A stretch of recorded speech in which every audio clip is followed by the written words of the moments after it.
Well, we're at a time in history where there is a mass migration from Islamic lands to the Kafir lands of Europe and America. What is this going to happen? What does this mean? Well, what will happen is that there will be a struggle over centuries, but the Islamification of Europe and America must proceed forward if Islam is to fulfill its mission. Because you see, we have here really two different civilizations. We can see this difference in civilizations by the very concept of the Kafir. The Kafir is totally outside of Islam. They're the unbeliever, the infidel, and everything about the Kafir is bad. Let's look at the ethics of dealing with the Kafir. In Quran 48:29, Muhammad is the messenger of Allah, and those who are with him are hard against the Kafir and merciful amongst themselves. This is the principle of al-wala wal-bara, which is, according to some Muslim theologians, the second most important teaching of Islam. What this means is that Muslims are to love what Allah loves, which is Islam and Muslims, and they are to hate and despise that which Allah hates and despises, which are Kafirs.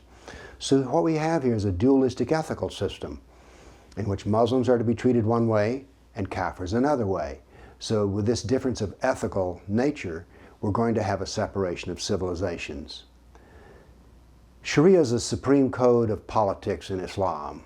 In America, we have a constitution, but our constitution and law system is called Jahiliyyah, which is ignorance, which means it's not Muslim, it's not Islam, it's not Allah, so therefore it must be destroyed and taken down.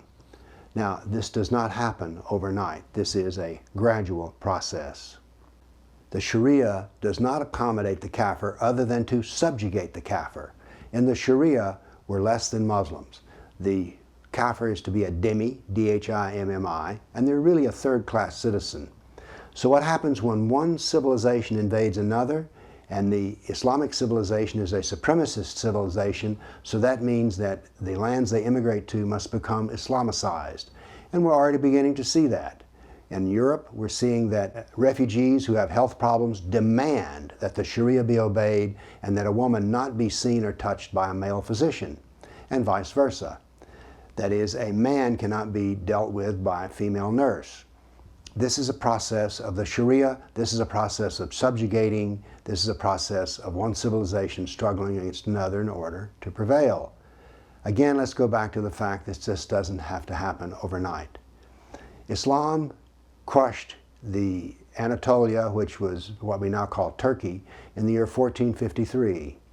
But it took centuries for all of the Sharia to dominate all of Turkey. It took centuries. So it's a slow process, but it's a process that always works. Remember, the Middle East used to be Christian. What happened?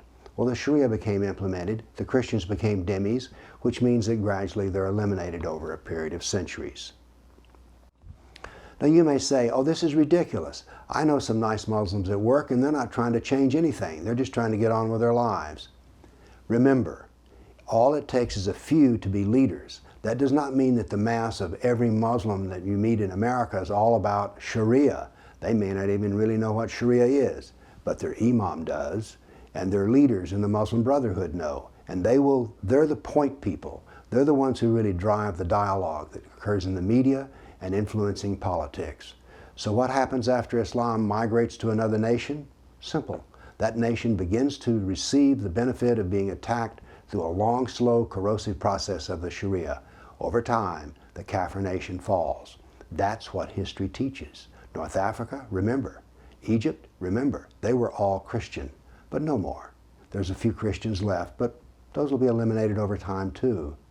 So we have a clash of civilizations.